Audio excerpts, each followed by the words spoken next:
हमेशा गोपनीय रखें ये 10 बातें। नंबर 1, घर परिवार की बातें। बहुत से ऐसे लोग भी हैं जो अपने घर परिवार की सारी बातें अपने मित्र, रिश्तेदार या किसी परिचित से शेयर करते रहते हैं। ऐसे लोग बाद में पछताते हैं। इससे घर के सदस्यों में आपसी मनमुटाव और अविश्वास की भावना बढ़ती है। घर की बातें घर में ही रखने से जीवन सुखमय रहता है। छोटी मोटी समस्याएं तो जीवन में चलती रहती हैं। पति पत्नी का संसार व्यवहार गोपनीय रखना चाहिए। बहुत से मूर्ख लोग अपनी पत्नी के साथ उनका व्यवहार कैसा है ये भी दूसरों को बताते रहते हैं। आप अपने परिवार की बातें हमेशा गुप्त रखें, अन्यथा सुनने वाले तो मजे लेकर हट जाएंगे, लेकिन आप बाद में पछताएंगे। दूसरों की सहानुभूति हासिल करने के लिए आप कुछ समय के लिए जरूर राहत महसूस कर सकते हैं, लेकिन इससे आपकी कमजोरी ही जाहिर होती है। नंबर 2, घर का रहस्य। बहुत से ऐसे लोग हैं जो अपने घर में हर किसी की एंट्री कर देते हैं और घर के कोने कोने से सभी को अवगत करा देते हैं। जो लोग आपके विश्वासपात्र हैं उन्हें जरूर इसकी छूट दी जा सकती है, लेकिन हमने देखा है कि बहुत से ऐसे लोग भी आपके घर में घुसकर देखना चाहेंगे जिनसे आपका कोई खास संबंध नहीं है। हालांकि जिस पर आप विश्वास कर रहे हैं वो कितना सही है ये भी देखना जरूरी है। पुराने समय में लोग संयुक्त परिवार में रहते थे और उनके घर भी बड़े होते थे। ऐसे में ये धारणा प्रचलित हुई कि किसी को अपने घर का रहस्य नहीं बताना चाहिए। सभी के कमरे अलग अलग होते हैं और सभी का अपना व्यक्तिगत जीवन होता है। हालांकि यदि आपके रिश्तेदारों को छोड़कर आपके यहाँ कोई आता जाता रहता है तो ये सुनिश्चित करें कि उसका आना जाना ड्राइंग रूम तक ही सीमित रहे। नंबर 3, आपका धन। लोग जानना चाहते हैं कि आप कितना कमाते हैं। यदि आप सीधे सीधे नहीं बताएंगे तो ये लोग दूसरे तरीके से पूछताछ करके अनुमान लगा लेंगे। हालांकि आप अपने धन को जितना हो सके गोपनीय रखेंगे तो आपके लिए ही अच्छा होगा। इसलिए नहीं कि लोग कर्ज मांग लेंगे और फिर लौटाएंगे नहीं, इसके और भी कई कारण हैं। धन को अपने परिचित या रिश्तेदारों से गोपनीय ही रखने की सलाह दी जाती रही है, लेकिन ध्यान रखें अपनी पत्नी से गोपनीय रखेंगे तो आपके लिए वही धन दुखदायक साबित होगा। इसलिए आप इस बारे में अच्छे से सोच विचार कर लें। नंबर 4, अपना अपमान। यदि सार्वजनिक रूप से आपका अपमान किया जा रहा है तो उसका जमकर प्रतिकार करें। फिर भी व्यक्ति को बहुत से मामले में कभी कभी मजबूरीवश अपमान झेलना पड़ता है। अपमान को दिमाग में ज्यादा दिन तक नहीं पालें, बल्कि इस पर विचार करें कि दोबारा कोई आपके साथ ऐसा नहीं कर पाए। ये भी याद रखें, और यदि आप अपने अपमान को प्रचारित करेंगे तो फिर कई लोग आपका अपमान करने लगेंगे, क्योंकि लोगों को आपके साथ कभी सहानुभूति नहीं रहती है। जो लोग किसी की सहानुभूति अर्जित करना चाहते हैं वही अपने अपमान के बारे में किसी से चर्चा करते हैं। नंबर 5, अपनी योग्यता या कमजोरी।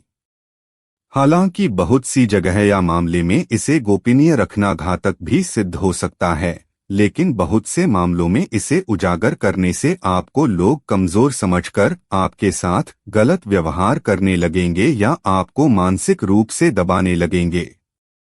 इसलिए इस बारे में आप अच्छे से विचार कर लें कि कब, कहां, कौन सी कमजोरी गोपनीय रखना है। कमजोरी और अयोग्यता में फर्क करना भी सीखें।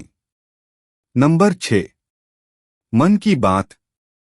मन में बहुत सी ऐसी बातें होती है जिनको जगजाहिर करने से आप अपने आसपास संकट खड़े कर सकते हैं।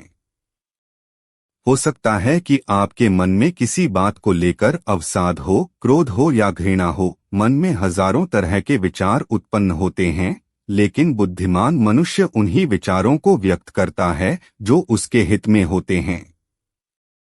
लेकिन इस तरह की बातों को जगजाहिर करने से आपके संबंध में लोग एक तरह से राय बनाना शुरू कर देंगे और फिर लोग आपकी अच्छी बातों को नहीं सुनेंगे, आपके उस गुस्से या फ्रस्ट्रेशन की ही चर्चा करेंगे। आपके 10 अच्छे कार्य उस एक मन के विकार के सामने कमजोर पड़ जाएंगे। नंबर 7, गुरुमंत्र, साधना और तप। यदि आपने किसी योग्य गुरु से दीक्षा ली है तो उसके द्वारा दिया गया गुरुमंत्र गोपनीय रखें। हालांकि गुरुमंत्र कई प्रकार के होते हैं, जैसे किसी ने आपको कुछ ज्ञान दिया या कुछ हुनर सिखाया, वो भी गुरुमंत्र है। इसके अलावा यदि आप किसी भी प्रकार की साधना, तप या ध्यान कर रहे हैं तो उसे भी गोपनीय रखें, अन्यथा वह निष्फल हो जाएगी। इस संबंध में गोपनीयता से ही लाभ मिलता है। नंबर 8, दवा। यदि आप किसी भी प्रकार की दवाई खाते हैं तो उसे गोपनीय रखें, क्योंकि दूसरे लोग आपके बारे में पता नहीं क्या सोचें। माना जाता है कि दवा का असर भी तब तक रहता है जब तक वह गोपनीय है। हालांकि कुछ लोग इससे इत्तेफाक रख सकते हैं, लेकिन प्राचीन काल में हो सकता है कि ये किसी विशेष रोग या औषधि के लिए कहा गया हो। पहले के कुछ लोग दुर्लभ वनस्पति के जानकार भी होते थे। बहुत से लोग कहते हैं कि यदि आप दारू भी पीते हैं तो वह तभी तक उचित है जब तक उसकी गोपनीयता बनी हुई है। जिस दिन लोगों को उसके बारे में पता चलता है, समझो उसी दिन से आपका पतन भी होना शुरू हो जाता है। नंबर 9, आयु। हालांकि कुछ लोग आपकी आयु जानते हैं और कुछ जानना चाहते हैं, लेकिन यदि कोई आपसे बिना किसी कारण के आयु पूछता है तो उसे कतई ना बताएं। लेकिन वर्तमान में यह संभव नहीं है। लाइसेंस, पासपोर्ट या अन्य किसी कार्य के लिए फॉर्म भरने में इसका खुलासा करना ही होता है, लेकिन कभी कभी ऐसे मौके या स्थान होते हैं जहां आयु बताना जरूरी नहीं होता। आजकल अनजान लोग भी पूछ लेते हैं कि आप कितने वर्ष के हैं। नंबर 10, दान पुण्य। आपने जो भी दान दिया है उसे गुप्त रखेंगे तो ही उसका लाभ मिल सकता है। गुप्त रूप से दिया गया दान देवताओं की नजर में रहता है और जिस दान का बखान किया जाता है उसका फल निष्फल हो जाता है। मंदिर में दान दें, किसी गरीब को भोजन कराएं या किसी भी प्रकार का पुण्य कार्य करें, उसका अपने मुंह से बखान ना करें। यदि आपने इसे किसी के समक्ष जाहिर कर दिया तो समझिए वह निष्फल हो जाएगा। दोस्तों, वीडियो को यहीं समाप्त करते हैं। इस वीडियो से आप अगर कुछ सीखे हों तो इसे लाइक और हमारे चैनल को सब्सक्राइब जरूर करें। धन्यवाद।